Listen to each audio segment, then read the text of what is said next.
Hello guys, welcome once again to my YouTube channel let's join pharmacy. Guys, previous video के अंदर हमने medicinal chemistry 3 sixth semester B pharmacy unit 1 को complete कर लिया था। तो इस वीडियो के अंदर हम यूनिट 2 जो कि एंटीबायोटिक्स है उसके अंदर सम इम्पॉर्टेंट क्वेश्चंस है। ठीक, पूरा का पूरा यूनिट 2 आज हम इस वीडियो के अंदर कवर करने वाले हैं। वो यूनिट 2 जिसमें हमेशा 10 मार्क्स के क्वेश्चन और 5 मार्क्स के क्वेश्चन आपके बन के आते हैं, हमेशा 2 मार्क्स के भी। तो वो कौन से क्वेश्चंस बन के आते हैं आपके एग्जाम के अंदर, आपको क्या पढ़ना है, सारा कुछ जो है ना इस वीडियो के अंदर मैं आपको बता दूंगा। चंद इंपॉर्टेंट क्वेश्चंस है जो कि इंपॉर्टेंट है आपके एग्जाम के अंदर यूनिट 2 से, जो लगभग जो है ना हमेशा आपके एग्जाम में पूछे जाते हैं, ये वाला एंटीबायोटिक्स। ठीक है, तो यहाँ मैंने सारा कुछ कंप्लीट कर लिया है। Macrolides, then pro drugs, anti malarials, quinolines, biguanides and miscellaneous, ये सारे ड्रग्स जो है ना इस यूनिट 2 के अंदर कवर हो चुके हैं। इनके अंदर के सब इंपॉर्टेंट क्वेश्चंस हैं, उन इंपॉर्टेंट क्वेश्चंस को मैं डिस्कस करते हुए विथ नोट्स आपको प्रोवाइड करूँगा। ठीक, विथ नोट्स, बेहतरीन नोट्स है। आप जो है ना नोट्स, मैं जैसे जैसे वीडियो बोलते जाता हूँ आप जो है ना नोट्स आप लिखते रहिए। ठीक है, आपको नोट्स से लिखना है, आप खुद से बनाना है नोट्स को। ठीक, तो चलिए वीडियो को स्टार्ट करते हैं। अगर उससे पहले अगर चैनल पर नए हैं तो चैनल को सब्सक्राइब करें। तो यूनिट 2 सबसे पहले हम देखते हैं इंपॉर्टेंट क्वेश्चंस। यूनिट 2 से किन किन इंपॉर्टेंट क्वेश्चंस को हमें स्टडी करना है। Write the synthesis and mechanism of action of chloramphenicol, ये एक हमारा इंपॉर्टेंट है। And write a note on macrolide antibiotics. Third question, discuss the chemistry and mechanism of action of macrolide antibiotics. Write the chemistry and mechanism of action of erythromycin and write a note on pro-drug designing. Write the synthesis and uses of chloroquine and pamacune. Classify anti-malarial agents. Describe the life cycle of malaria with neat label diagram. Write the synthesis of pamacune. Then 8th question, synthesis of the chloroquine and SAR of 4 aminoquinolines. Chemistry of quinolines. The last question, structure and uses of pyrimethamine, artesunate, artemether, atovaquone and proguanil.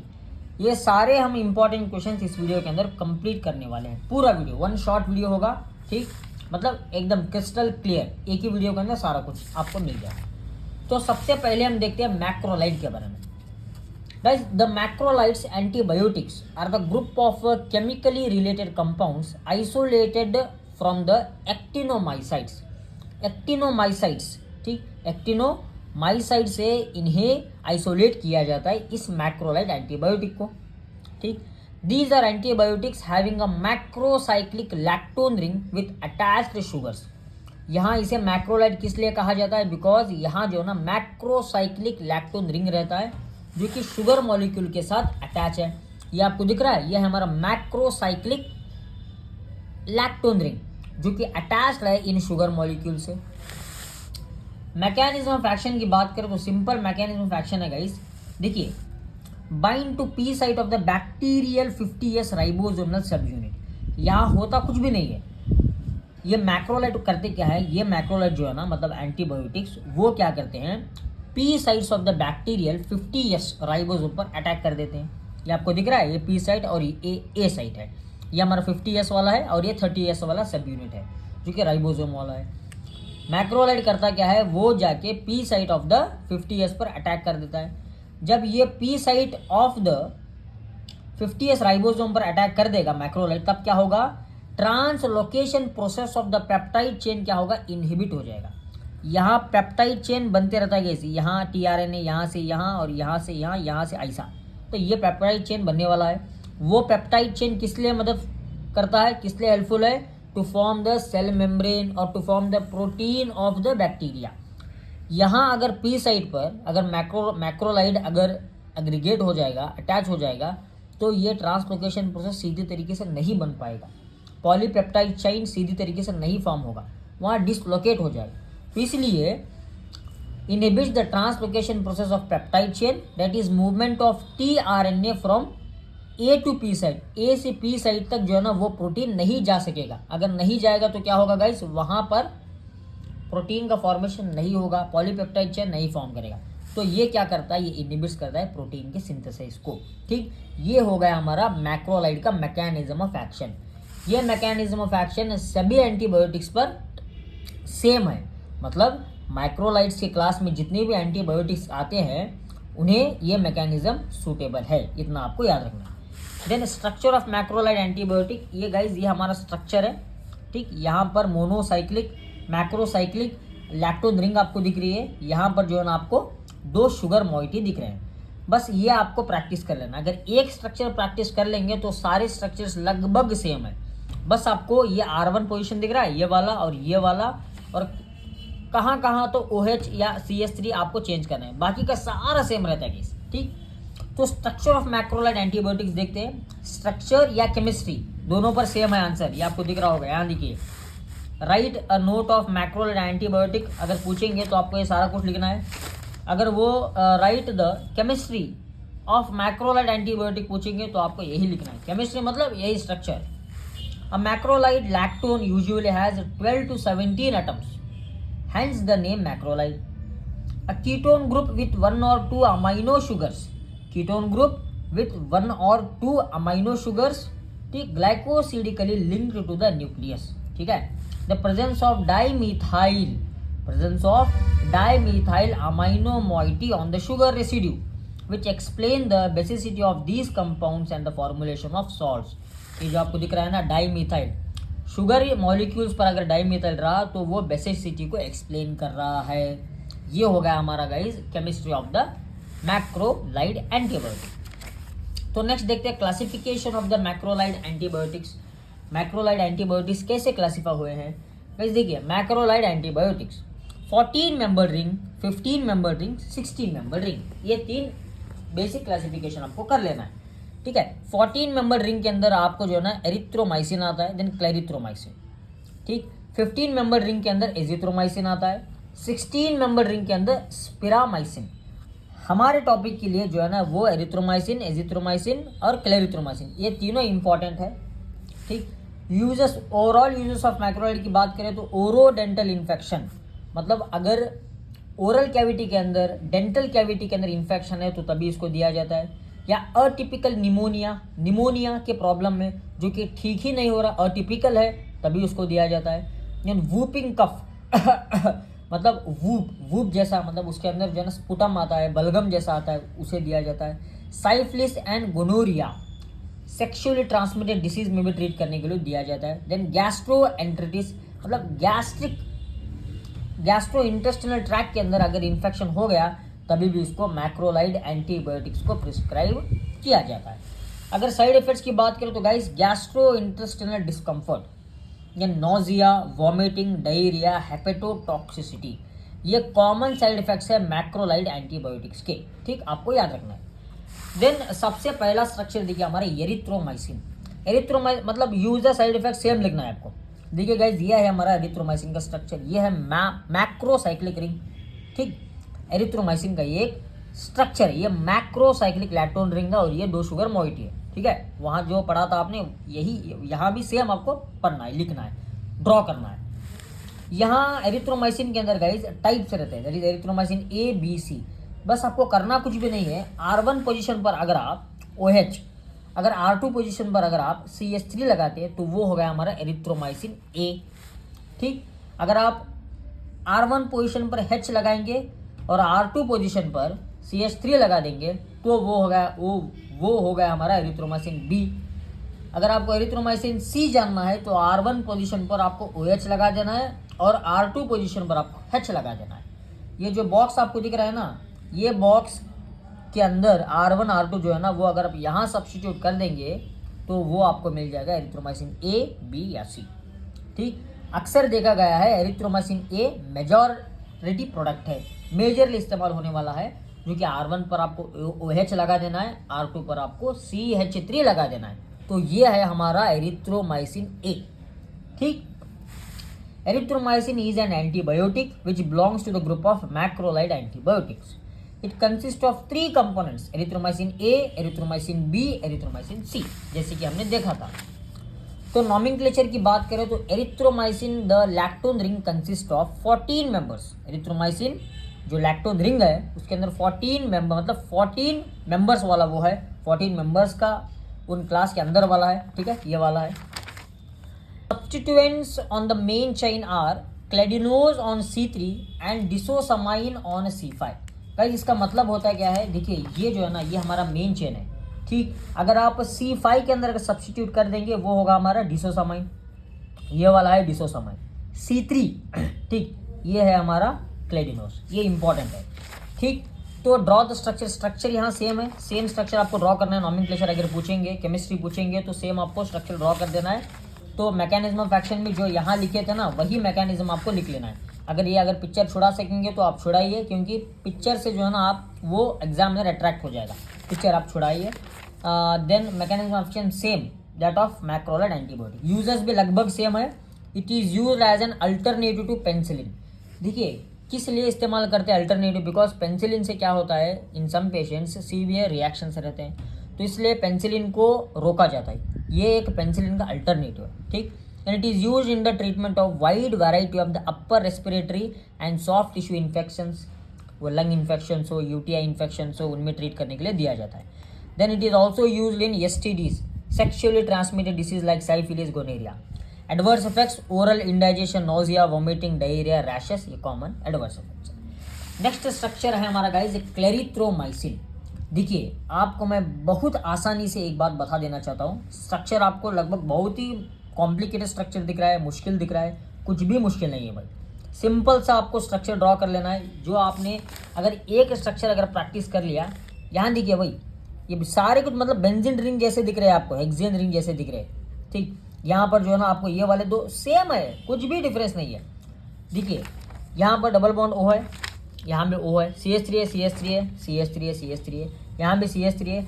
यहाँ पर जो है ना यहाँ OH आपको attach करना है, R1 की पोजीशन पर OH, और यहाँ जो है ना OCH3 आपको अटैच कर देना। बस क्या आपको चेंज करना है, आपको चेंज बस यही करना है, यहाँ CH3 अटैच कर देना है। अगर आप यहाँ CH3 अटैच कर देंगे तो क्लेरिथ्रोमाइसिन हो जाएगा सेम। बाकी सारा कुछ जो आपने एरिथ्रोमाइसिन को स्टडी किया था वही स्ट्रक्चर है यहाँ, ठीक। तो यहाँ आपकी यूजर्स, साइड इफेक्ट्स वगैरह सेम लिख दो आप।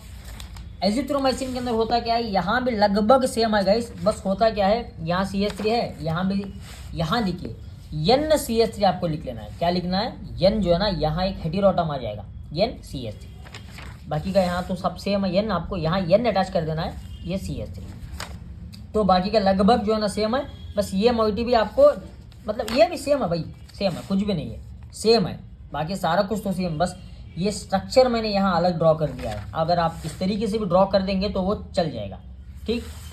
तो बस ये N वाला और CH3 आपको अटैच कर देना है, बाकी का सारा सेम है, ठीक। यहाँ के भी एजिथ्रोमाइसिन के भी users, side effects same, mechanism of action same, ठीक है। तो नेक्स्ट बात करते हैं क्लोरमफेनिकॉल। क्लोरमफेनिकॉल गाइस, ये क्लोरमफेनिकॉल देखिए मिसलिनियस ड्रग है हमारा, यहाँ देखिए क्लोरमफेनिकॉल, इसको हम पढ़ेंगे क्लोरमफेनिकॉल, जो कि हर बार एग्जाम के अंदर पूछा गया है, इसके सिंथेसाइज भी पूछे हैं। Chloramphenicol is an aminocol class antibacterial introduced into clinical practice in 1948, ठीक। मैकेनिज्म ऑफ एक्शन देखेंगे, chloramphenicol inhibits bacterial protein synthesize by interfering with the transfer of the elongated peptide chain to the newly attached amino acetyl tRNA at the ribosome mRNA complex। Simple, ये chloramphenicol करता क्या है guys, ये जो है ना inhibit कर देता है, किसको इनहिबिट करता है, इस tRNA ट्रांसफर को, ठीक। tRNA ट्रांसफर को क्या करता है, ये इनहिबिट करता है। इतना आप याद रखिए, ये क्या करेगा, बैक्टीरियल प्रोटीन सिंथेसाइज में इंटरफियर कर देगा। क्या कर देगा, इंटरफियर कर देगा। It specifically attaches to the 50S ribosome near the acceptor A, यहाँ पर अटैच हो जाएगा 50S राइबोसोम पर क्लोरमफेनिकॉल। 50S राइबोसोम, ये वाला 50S राइबोसोम यूनिट है ना, यहाँ जाके यहाँ ए वाली साइड पर इसको अटैच कर देगा, ठीक। And prevents the peptide bond formation between newly attached amino acid and a nascent peptide chain, ठीक। ये वाला नेसेंट है, ठीक है, ये वाला क्या है हमारा, नेसेंट है, ठीक है। यहाँ से जो है ना वो प्रोटीन बनने लगता है, या हमारे ने टेम्पलेट यहाँ आएगा, यहाँ से यहाँ, यहाँ से यहाँ। यहाँ पर ब्लॉकेज आ जाएगा तो यहाँ से कैसे ट्रांसफर होगा प्रोटीन, नहीं होगा। अगर यहाँ पर क्रॉस मार्क आ जाएगा, क्लोरमफेनिकॉल अगर यहाँ आके बैठ जाएगा तो न्यूली अटैच्ड अमाइनो एसिड नहीं फॉर्म हो गया। ठीक, ये भाई अमाइनो एसिड है हमारा, ठीक है, अमाइनो एसिड। ये अमाइनो एसिड क्या करता है, ए से पी को जाना है। ये वाला है हमारा ए साइड और ये पी साइड। ये ए साइड से इसे पी साइड को जंप करना है, ऐसे ही गुजरना है इसको। ये रुकावट बन रहा है ये वाले को, इसको जो है ना यहाँ जाने के लिए ये वाला रुकावट बन रहा है। इसलिए हम क्या करते हैं गाइस, क्लोरमफेनिकॉल को यहाँ बीच में डाल देते हैं। ठीक, तो वो क्या करेगा, इधर से इधर जाने को नहीं देगा, मतलब प्रोटीन सिंथेसिस नहीं होगा बैक्टीरिया के अंदर। प्रोटीन सिंथेसिस नहीं होगा तो क्या होगा, बैक्टीरिया सेल डेथ हो जाएगा। समझ में आ गया, सिंपल बात आपको याद रखना है। ठीक है, क्लोरमफेनिकॉल यहाँ आके रुकावट बन जाएगा। अगर वो रुकावट बन जाएगा तो क्या होगा, that prevents the peptide bond formation. इसको पेप्टाइड बॉन्ड फॉर्मेशन कहते हैं, peptide bond formation between newly attached amino acid and nascent peptide chain. इन दोनों के बीच में रुकावट बन जाएगा ये हमारा chloramphenicol. That leads to inhibition of the protein synthesize. ठीक, तो सिंथेसाइज ऑफ द क्लोरमफेनिकॉल, कैसे क्लोरमफेनिकॉल को सिंथेसिस किया जाता है गाइस, स्टेप्स में मैंने यहाँ बात की है। तो स्टेप 1 देखते हैं। ये हमारा पैरा नाइट्रो एसिटोफिनोन, ठीक है, ये हमारा देखिए पैरा नाइट्रो एसिटोफिनोन, मतलब नाइट्रोजन जो ना ये पैरा पोजीशन पर, देखिए नाइट्रोजन हमारा पैरा पोजीशन पर, ठीक है। एसिटोफिनोन मतलब ये जो हमारा ये एसीटोन है, सी डबल बॉन्ड ओ। जब ये हम इसको रिएक्ट कराएंगे, ठीक, इसको आगे प्रोसेस करेंगे तो वो फॉर्म होगा para nitrophenyl, para nitrophenacyl bromide. ठीक, फिन असाइल ब्रोमाइड। सेम आपको करना कुछ भी नहीं है, NO2 यहाँ वाला है, ये भी सेम, आपको बेंजीन भी same, C double bond same.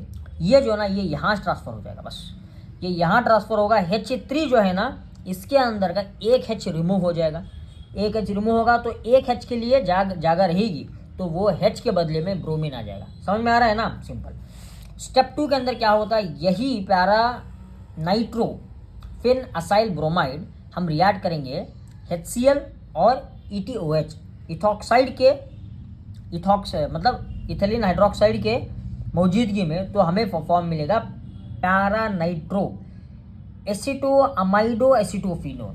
Practice करना है आपको, बस एक ही सोल्यूशन है, प्रैक्टिस करो। यहाँ स्ट्रक्चर्स तो सेम रहते हैं, देखिए यहाँ से लेके यहाँ तक का स्ट्रक्चर सेम है, देखिए बस आपको करना कुछ भी नहीं है, Br हटा के NH2HCl लगा देना है। ठीक, यही वाला कंपाउंड मैं स्टेप 3 में लिया हूँ, यह स्ट्रक्चर मैंने नहीं ड्रॉ किया है, आप ड्रॉ कर लो। पैरा नाइट्रो एसिटामाइडो एसिटोफिनोन, जब इसको रिएक्ट कर एसिटाइलेशन कराया जाएगा तो हमें एक पैरा नाइट्रो एसिटो अमाइडो एसिटोफिनोन मिल जाएगा। Para nitro एसिटो amido acetophenone. ठीक, कुछ भी नहीं है यहाँ, फिनोन COCH3 अटैच कर देना है, बाकी सारा कुछ तो भाई सेम है। ये पैरा नाइट्रो एसिटामाइडो एसिटोफिनोन जब हम रिएक्ट करेंगे HCHO फॉर्मल्डिहाइड के साथ, तो हमें मिलेगा hydroxy methyl derivative. Hydroxy methyl derivative मतलब यहाँ नाइट्रोजन ग्रुप उड़ जाएगा। तो ये देखिए यहाँ बस कुछ करना नहीं है, CH लगा देना है, NH COCH3 CH2OH, hydroxy methyl derivative. समझ में आ रहा है। तो स्टेप 5 के अंदर क्या होता है, हाइड्रोक्सी मिथाइल डेरिवेटिव जब एल्यूमिनियम आइसोप्रोपाक्साइड के साथ ट्रीट करोगे तो DL फॉर्म मिलेगा। ओके, DL फॉर्म, इस DL फॉर्म को आप रिजोल्यूशन कराएंगे तो आपको क्लोरमफेनिकॉल प्रोडक्ट मिल जाएगा। क्या मिल जाएगा, क्लोरमफेनिकॉल। यह है जी हमारा स्ट्रक्चर ऑफ क्लोरमफेनिकॉल, याद रखो। ठीक, benzene ring NO2 COHH CH NHCO CHCl2 और CH2OH। 2 से 3 बार अगर प्रैक्टिस कर लोगे तो आ जाएगा।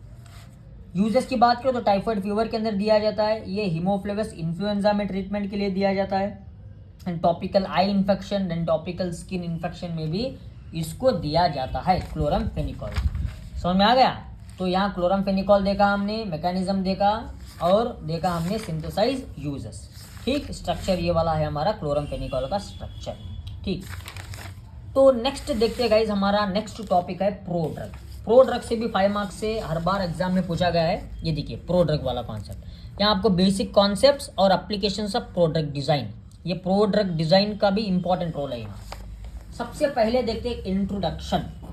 प्रो ड्रग्स मतलब इनएक्टिव कंपाउंड्स को हम प्रो ड्रग कहते हैं, वो बॉडी के अंदर जाके जो ना एक्टिव हो जाते हैं। Pro drugs are inactive bio reversible derivative of an active parent drug molecule. समझिए, okay, active parent drug molecule का एक डेरिवेटिव है that undergo an enzymatic transformation after administration in patient for releasing the parent drug which can be shown its desired pharmacological effect। बहुत simple सा है भाई। देखिए, ये है जी हमारा एक ड्रग, ठीक। 50% ड्रग है हमारा, क्या है 50% है वाला, ये है हमारा इनएक्टिव मतलब प्रो ड्रग है 50%। और ये 50% क्या है हमारा, ये है हमारा एक्टिव ड्रग।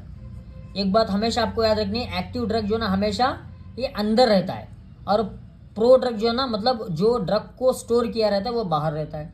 जब ये पेशेंट के अंदर चले जाएगा तो क्या होगा गाइस, ये बाहर का लेयर जो क्या होगा, ये एंजाइमेटिक क्लीवेज हो जाएगा। जब एंजाइम इस पर ऐड करेंगे तब बाहर का लेयर ख़त्म हो जाएगा, ख़राब हो जाएगा। जब बचेगा क्या, अंदर वाला इंपॉर्टेंट एक्टिव कॉन्स्टिट्यूएंट बचेगा, वो एक्टिव कॉन्स्टिट्यूएंट काम दिखाएगा, ठीक। बस इतना आपको याद रखना है। बाहर का क्या होगा, ये है हमारा इनएक्टिव, वो उसका काम क्या है, बस ले जाना उसका काम है। अंदर जाके एंजाइम के अंदर वो कन्वर्ट हो जाएगा, मतलब इनएक्टिव जो रहता है ना वो एक्टिव के अंदर कन्वर्ट हो जाएगा। मैं आगे बताऊंगा भाई, टेंशन मत लो, ठीक है। ये है हमारा प्रो ड्रग, ठीक। ये है ड्रग, ये रही प्रो मॉइटी।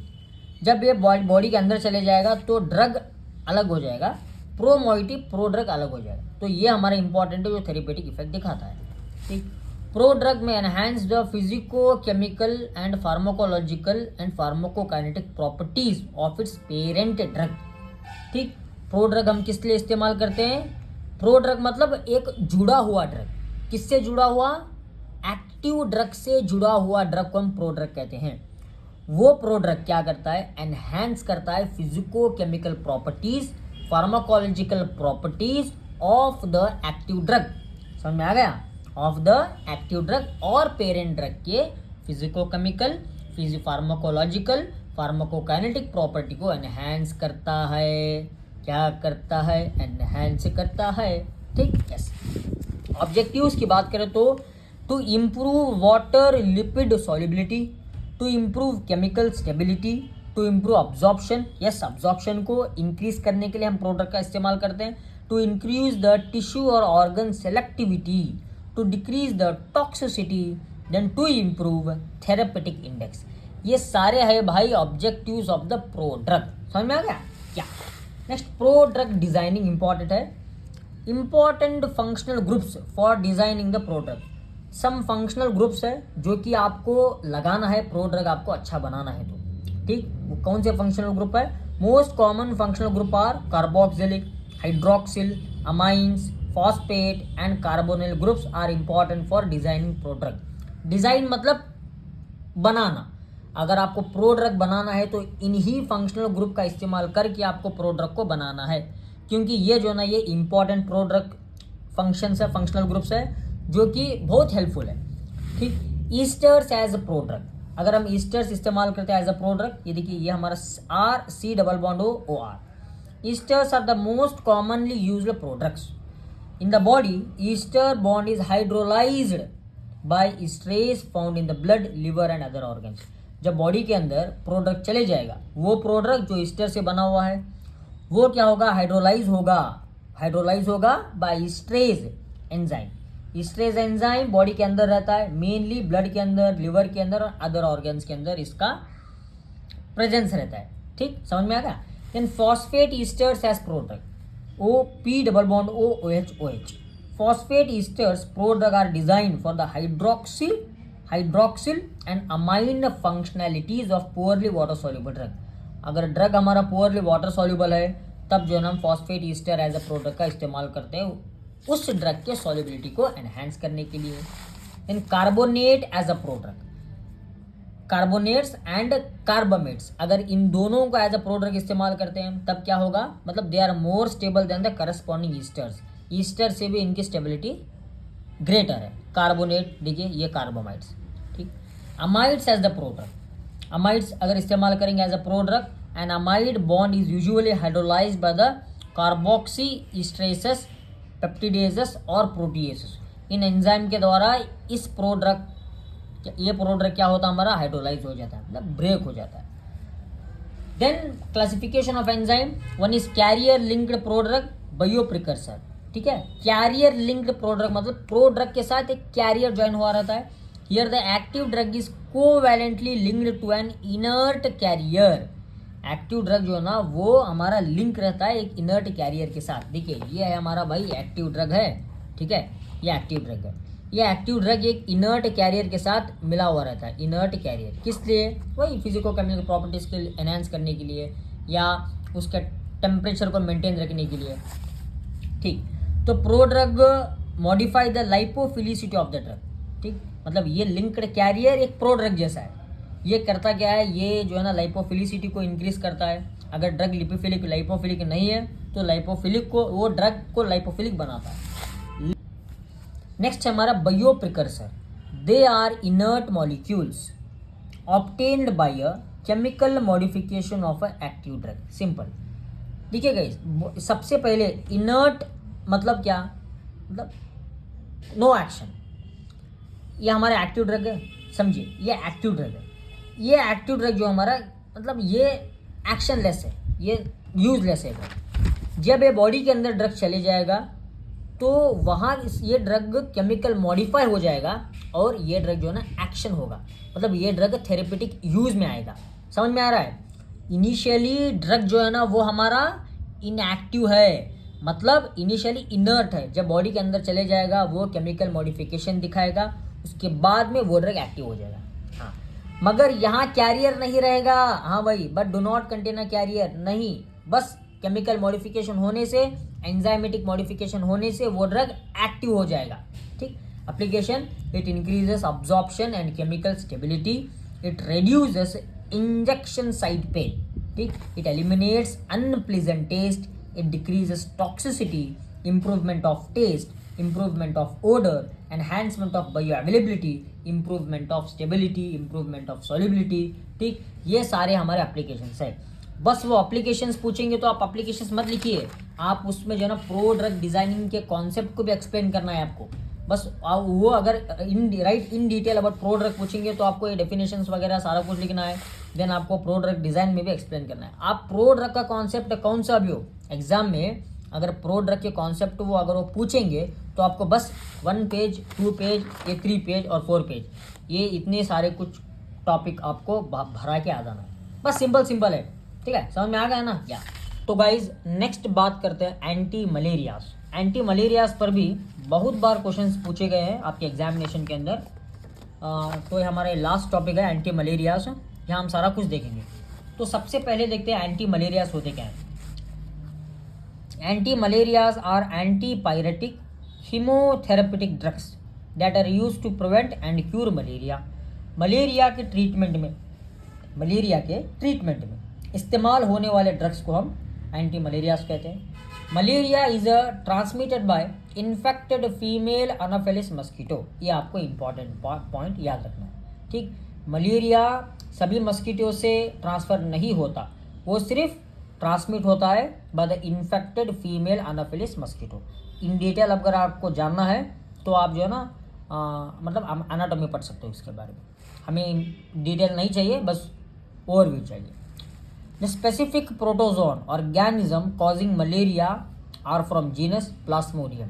प्लास्मोडियम जीनस से ही जो है ना ये मलेरिया बनता है, मतलब ये स्पेसिफिक प्रोटोजोम ऑर्गेनिज्म है, प्रोटोजोन ऑर्गेनिज्म है जो मलेरिया को कॉज करता है। टाइप्स ऑफ मलेरिया, कॉम्प्लिकेटेड और सीवियर मलेरिया, और अनकॉम्प्लिकेटेड मलेरिया। ठीक, कॉम्प्लिकेटेड और सीवियर मलेरिया। अगर हम कॉम्प्लिकेटेड मलेरिया के सिम्टम्स की अगर बात करें तो kidney failure, severe anaemia, cardiovascular collapse, seizures, confusion, ये है हमारा मतलब फाइनल स्टेज वाला, लास्ट स्टेज वाला, कॉम्प्लिकेट वाला। अनकॉम्प्लिकेटेड मलेरिया के अंदर अगर यहाँ हम सिम्टम्स देखें, फीवर हो गया, and chills, headaches, nausea and vomiting, cough, general weakness and body aches, abdominal pain, ये सारे है भाई अनकॉम्प्लिकेटेड मलेरिया के symptoms. Life cycle of malarial parasite very important है, मैं समझाता हूँ आपको। देखिए ये देखिए, the plasmodium life cycle in humans being with the bite of an infected female mosquito. जब इन्फेक्टेड फीमेल मस्कीटो, ये दिख रहा है आपको, जब इन्फेक्टेड फीमेल मस्कीटो बाइट करता है तब क्या होता है गाइज, वो मस्कीटो के अंदर ठीक स्पोरोजोट्स बोल के रहते हैं। क्या रहते हैं? स्पोरोजोट्स। वो स्पोरोजोइट्स क्या करते हैं, ह्यूमन के WRBC के अंदर ट्रांसफर हो जाते हैं, ब्लड के अंदर ट्रांसफर हो जाते हैं। अब बात इतनी याद रखिए, the parasite in the sporozoite stage enter the circulatory system. ठीक, स्पोरोजाइट बन के सर्कुलेटरी सिस्टम के अंदर एंटर हो जाएगा, through which they can reach the liver. ये कहाँ पहुंचेगा गाइज? ये लिवर के अंदर पहुंच जाएगा। कहाँ पहुंचेगा? लिवर के अंदर पहुंच जाएगा। ठीक, लिवर के अंदर पहुंच जाएगा। यानी देखिए, sporozoites enter liver and infect the hepatocytes, मतलब लिवर के सेल्स को इन्फेक्ट करेगा। These organisms grow and multiply by asexual division within liver cells in 5 to 7 days। 5 से 7 दिन के बाद ये क्या होंगे, मतलब मल्टीप्लाई हो जाएंगे लिवर सेल्स के अंदर। ठीक, 5 to 7 days का टाइम लगेगा इन्हें, इसीलिए इन्फेक्शन हमें जल्दी नहीं पता चलता। ठीक है, नेक्स्ट हम देखते हैं। Then as merozoites they leave the liver to reenter the bloodstream, मतलब लिवर छोड़ देंगे एज मिरोजाइड्स, फिर वो लिवर छोड़ के फिर वो ब्लड के अंदर आ जाएंगे एंड इन्वेड एरिथ्रोसाइट्स RBC और RBC where they continue to grow and multiply. 5 to 7 days तक वो लिवर के अंदर ग्रो करेंगे, वहाँ एज अ स्पोरोजाइट्स। लिवर छोड़ के मिरोजाइट्स में बन के वो मिरोजाइट्स RBC पर अटैक करेंगे, वहाँ वो कंटिन्यू टू ग्रो।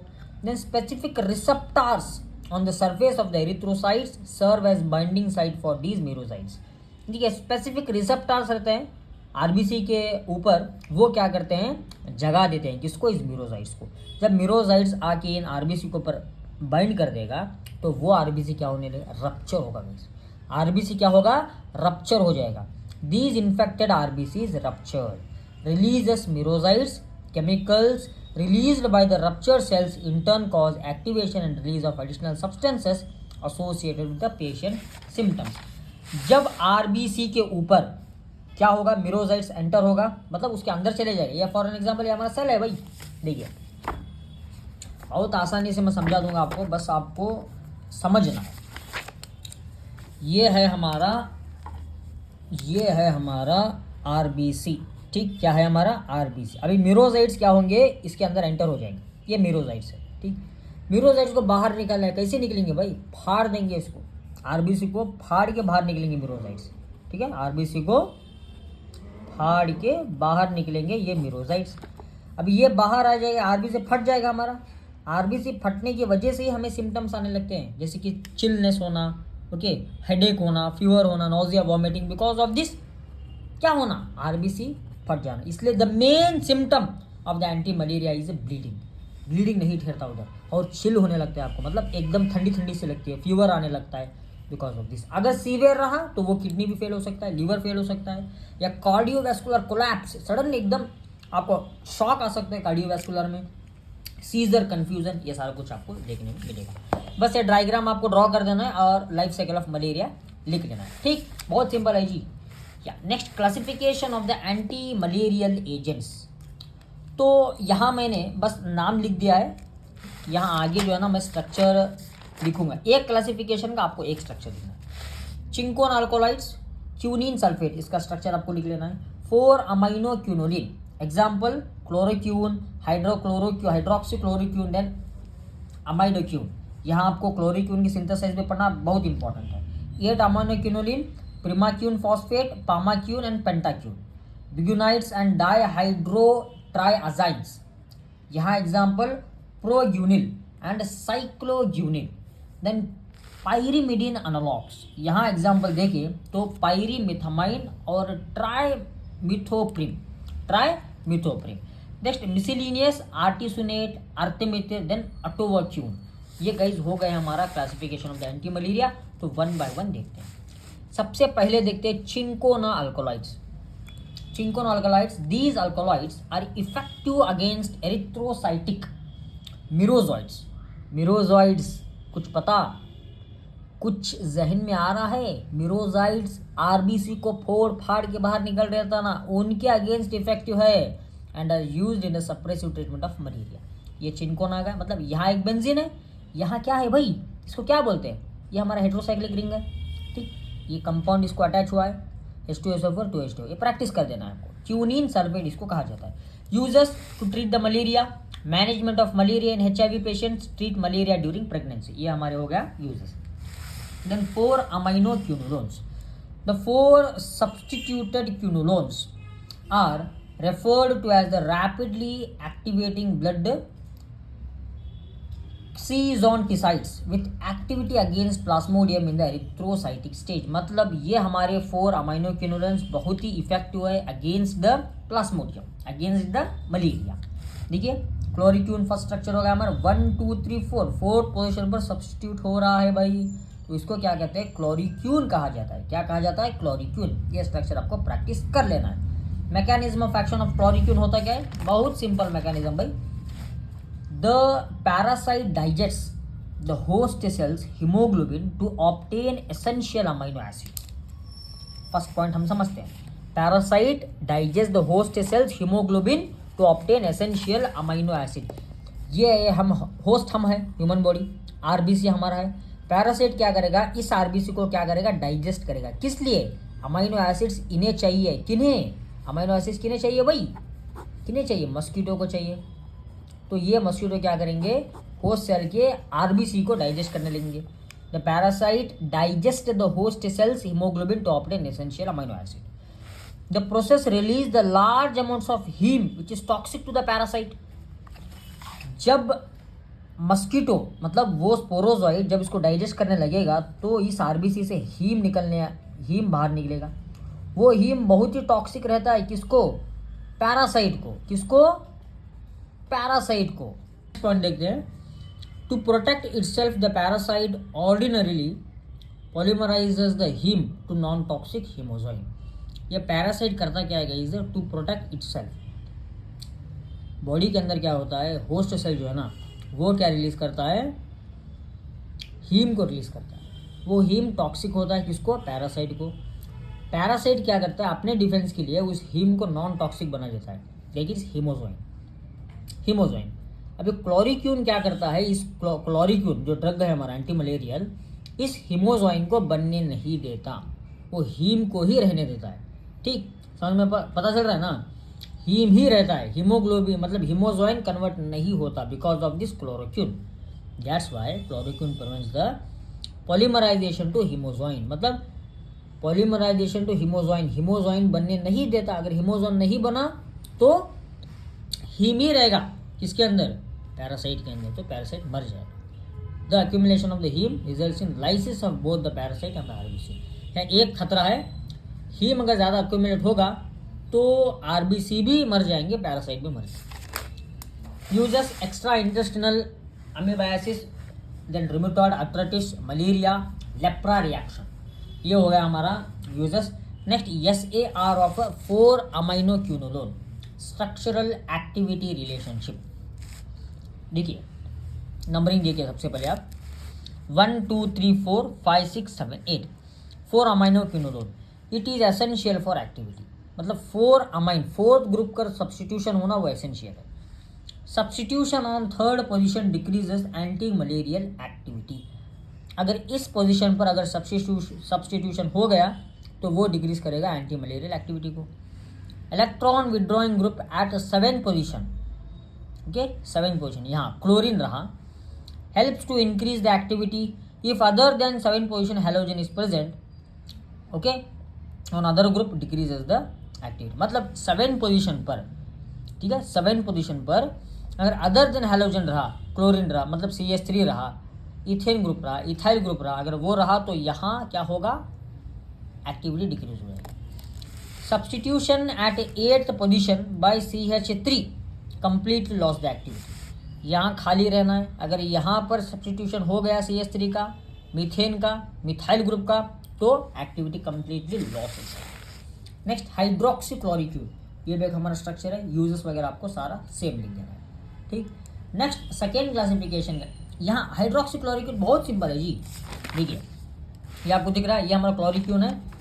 हाइड्रोक्सी के अंदर बस OH आपको अटैच कर देना है, यहाँ जैसे CH3 था OH अटैच कर देना है, बस ये स्ट्रक्चर चेंज, बाकी तो सारा कुछ अमाइनो 8 अमाइनो क्यूनोलिन, मतलब 8th पोजीशन पर क्यूनोलिन का अटैच होना, ठीक।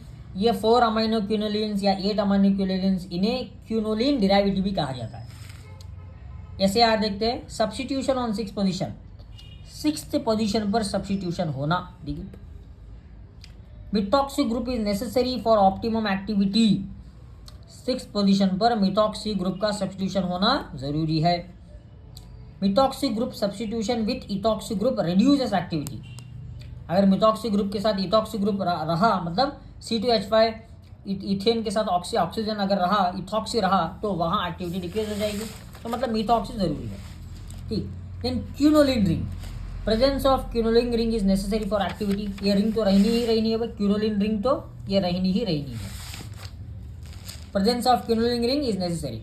If pyridine ring is reduced to piperidine, the compound becomes inactive, जो आपको pyridine ring जो दिख रही है ना, अगर ये piperidine को कन्वर्ट हो गई तो कंपाउंड की एक्टिविटी डिक्रीज हो जाएगी। Side chain at position 8, introduction of the side chain increases the activity, like pamaquine के अंदर है, ठीक है। ये जो 8th पोजीशन पर जो साइड चेन दिख रहा है ना, ये रहना है, अगर ये नहीं रहा तो एक्टिविटी नहीं रहेगी।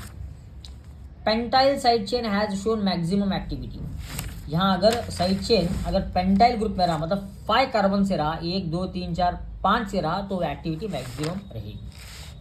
Terminal amino group, presence of primary amino group has shown maximum activity and less toxicity, मतलब अगर लास्ट में अमाइन ग्रुप रहा, दैट इज प्राइमरी अमाइन, वो रहा तो एक्टिविटी ज़्यादा रहेगी, टॉक्सिसिटी कम हो जाएगी, तो ये हो गया गाइस।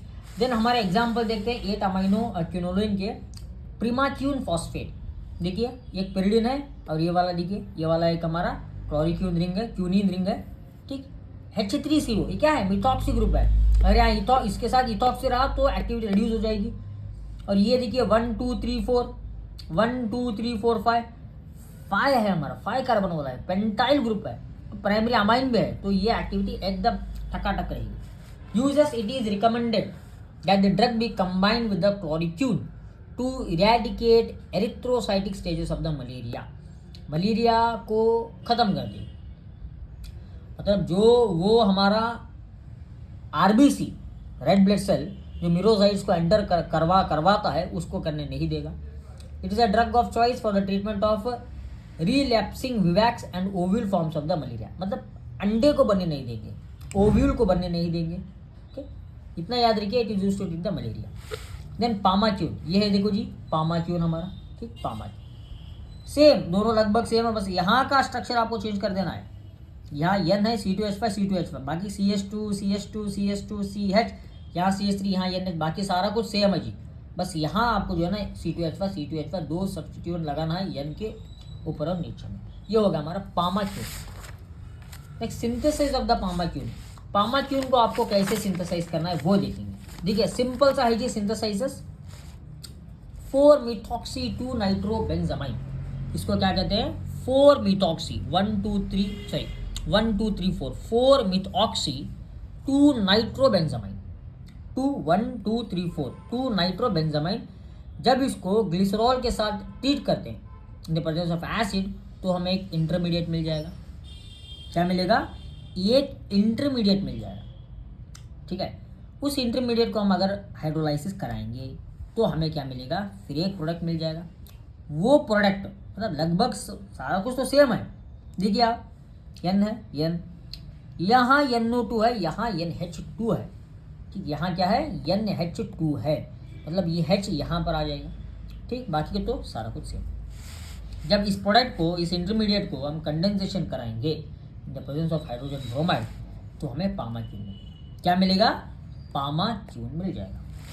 मैकेनिज्म ऑफ एक्शन की बात करें तो it kills primary and secondary erythrocytic forms of the plasmodium, it bind to nucleoprotein and interferes with protein synthesis and chelates readily double stranded DNA and inhibits both DNA and RNA polymerase. Simple, ये क्या करेगा, that is a pamaquine DNA और RNA दोनों को inhibit कर देगा, double standard DNA को inhibit कर देगा, किसके, पैरासाइट। Then biguanides and dihydrotriazymes. Several biguanides have been synthesized and tested for their anti-malarial activity. Several biguanides, ये एक बिग्यूनाइड है, प्रोग्यूनिल, ठीक। स्ट्रक्चर ये क्या है भाई, क्लोरोबेंजीन, बेंजीन के साथ क्लोरीन है, बाकी ये तो जी हमारा सब्स्टिट्यूएंट्स है, ये सब्स्टिट्यूएंट आपको प्रैक्टिस करना, NHC double bond NH, NHC double bond NH, यहाँ देखिए NHC double bond NH, NHC double bond NH, ये तो आपको प्रैक्टिस हो गया। NHC, C के साथ आपको मिथाइल ग्रुप लगा जाए। Next pyrimidine analogues, pyrimidine analogues देखिए ऊपर और नीचे, एक ऊपर बेंजीन क्लोरोबेंजीन, ठीक, then pyrimidine, that is pyrimidine analogue, example pyrimethamine. Then miscellaneous guys, artesunate, uses तो आप सबको same, used to treat the malaria, it is used for the initial treatment of the severe malaria in adult and paediatric patient, that is artesunate. आजकल इसका इस्तेमाल तो maximum हो रहा है, ये ड्रग ऑफ चॉइस है, ओके, प्रेजेंट सिचुएशन। ये देखिए प्रैक्टिस कर लेना है, अगर प्रैक्टिस कर लेंगे तो आ जाएगा। नेक्स्ट इज आर्कमेथिर, आर्कमेथिर और आर्टिसोनेट का स्ट्रक्चर लगभग सेम है, आप देखिए ये वाला ये वाला ये वाला दोनों सेम है, ये सेम दिख रहा है आपको, बस होता क्या है, यहाँ OCH3 है, यहाँ CH3, बस ये जो साइड चेन आपको दिख रहा है ना, वो के बाजू वाली ऑक्सीजन के जो बाजू जो साइड चेन CH3 लगी है, वो यहाँ आर्टिमेथिर के अंदर CH3 रहेगी, उसी तरीके आर्टिसोनेट के अंदर ये चले जाएगी C double bond O CH2 CH2 C double bond O OH, ये वाली यहाँ पर, क्या वाली, ये वाली। Then artemether and lumefantrine combination therapy is used in the treatment of the acute uncomplicated malaria caused by the Plasmodium falciparum, ठीक, इन दोनों का कॉम्बिनेशन, सॉरी आर्टिमेथिर और लुमेफेंट्राइन का कॉम्बिनेशन हम इस्तेमाल करते हैं अनकॉम्प्लिकेटेड मलेरिया को ट्रीट करने के लिए, मतलब जैसे कि फीवर हो गया, चिल्स हो गया, उसे ट्रीट करने के लिए। Then atovaquone is combined with the proguanil as an effective prophylactic and therapeutic anti malaria. Atovaquone को हम प्रोग्यूनिल मतलब बाइग्यूनाइड्स के साथ कंबाइन करके मलेरिया को ट्रीट करने के लिए दिया गया। तो नेक्स्ट ये एक इंपॉर्टेंट है, that is synthesis of the chloroquine, मैंने नहीं पढ़ाया था इसको, यहाँ पढ़ा दूंगा। मेटाक्लोरोएनिलीन, देखिए जब इसको हम ट्रीट करेंगे, रिएक्ट करेंगे डाईइथाइल 2-ऑक्सोससिनेट के साथ, तो यहाँ प्रोडक्ट एक इंटरमीडिएट बन के आएगा। होता कुछ भी नहीं है, ये बेंजीन आपको दिख रहा है, ये आके यहाँ जुड़ जाएगा, ये पूरा स्ट्रक्चर इसको अटैच हो जाएगी, दिख रहा है, ये H उड़ जाएगा, यहाँ जो H उड़ के यहाँ क्या होगा, ये जो डबल बॉन्ड है ना, यहाँ से यहाँ लगेगा, डबल बॉन्ड C, देख रहे हो, डबल बॉन्ड C, ये वाला तो यहाँ लग जाएगा COO-C2H5, डबल बॉन्ड C यहाँ लगेगा, ये तो इसके नीचे लग जाएगा, तो यहाँ CH2 बनेगा, क्या बनेगा जी, CH2 बनेगा, क्या बनेगा, CH2 बन जाएगा, ठीक, CH2, देन CO, ये वो एक यहाँ लगाना है और एक जो है ना ये नीचे लगा लेना है, C2H5, बस इतना। इसको जब आप साइक्लाइजेशन कराएंगे in the presence of 250 degree Celsius, तो हमें 4-हाइड्रोक्सी-7-क्लोरोक्यूनोलिन मिलेगा। लेकिन हमें चाहिए क्या, सिंथेसिस ऑफ द 4,7-डाइक्लोरोक्यूनोलिन, मतलब दो स्टेप्स रहते हैं, एक है synthesis of the four seven dichloroquinoline, then next हमारा कंडेंसेशन करना है, उस 4,7-डाइक्लोरोक्यूनोलिन को कंडेंस करेंगे विद डाई इथाइल अमाइनो 4-अमाइनो पेंटेन के साथ। तो यहाँ अगर साइक्लाइजेशन कराएंगे तो 4-हाइड्रोक्सी, ये तो आपको सेम रहेगा जी, 4-हाइड्रोक्सी, ठीक है, मतलब 4 मतलब 1 2 3 4 4-हाइड्रोक्सी, 7-क्लोरोक्यूनोलिन, 1 2 3 4, यहाँ का यहाँ होता कुछ भी नहीं है, बस होता कुछ भी नहीं, ये जो है ना ये उड़ के यहाँ ज्वाइन हो जाएगा, बस इतना आपका। जब आप सोडियम हाइड्रोक्साइड के साथ ट्रीट कराएंगे तो एक और इंटरमीडिएट बन जाएगा, देखिए यहाँ अगर NaOH के साथ ट्रीट कराएंगे तो ये C2H में उड़ के बस ये हाइड्रोजन यहाँ अटैच होगा, COOH बनेगा, बाकी तो सारा कुछ सेम। जब इसको हीट करवाया जाएगा, हीट करने के बाद ये COOH भी उड़ जाएगा, बस ये बनेगा हमारा। इसको हम क्या कहते हैं भाई, 4-हाइड्रोक्सी 7-क्लोरोक्यूनोलिन इसको कहा जाएगा, 4-हाइड्रोक्सी 4 हाइड्रोक्सी 7 क्लोरो क्यूनोल इसको कहेंगे। जब इसको हम POCl3 के साथ ट्रीट करेंगे तो 4 डाइक्लोरो क्यूनोलिन जो हमें चाहिए, 4 dichloro quinoline, 1 2 3 4 dichloro quinoline. Next step देखते हैं, condensation of the 4 dichloro quinoline with the diethyl amino 4 amino pentane. ये है हमारा 4 डाइक्लोरो क्यूनोलिन। जब इसको हम ट्रीट कराएंगे डाइइथाइल मतलब 2 ethyl group, amino diethyl amino, 4 amino pentane 1 2 3 4 5 pentane 4 amino मतलब 1 2 3 4 फोर्थ पोजीशन पर अमाइन वाला है। तो कंडेंसेशन कराएंगे तो हमें मिलेगा क्लोरीक्यून। तो ये हमारा एक सिंथेसिस का प्रोसेस है फॉर द क्लोरीक्यून। बस आपको 2 से 3 बार प्रैक्टिस कर लेना है, 100% आप छाप दोगे एग्जाम के अंदर। तो यूजर्स वगैरह तो सारे कुछ सेम आपको लिख लेना है। तो गाइज यहाँ हमने कंप्लीट कर लिया है पूरा का पूरा यूनिट 2 हमने कंप्लीट कर लिया है। सारी इंपॉर्टेंट क्वेश्चंस को भी हमने डिस्कस कर लिया है। ठीक, यूनिट 1 भी हमने पिछले वीडियोस में डिस्कस कर लिया था। यहाँ देखिए, right the synthesis mechanism of action of chloramphenicol, note on macrolide antibiotic, discuss the chemistry and mechanism of action of macrolide antibiotic, chemistry and mechanism of action of erythromycin, write a note on product design, synthesis and use of chloroquine and palmacune, classify antimalarial, synthesis of the chloroquine, SAR of 4 amino quinolines, chemistry of the quinolones, structure and uses of pyrimethamine, artesunate, artemether, atovaquinone and proguanil। ये सारा हमने इस video के अंदर discuss किया है, one short video के अंदर, मतलब एकदम क्लियर कट शॉर्टकट के अंदर मैंने बता दिया आपको। तो अगर आपको चैनल अच्छा लगा, वीडियोस आपको इन्फॉर्मेटिव लग रहे तो शेयर ज़रूर करना, सब्सक्राइब ज़रूर करना। ठीक, unit 3 soon I will upload. Thank you, have a nice day.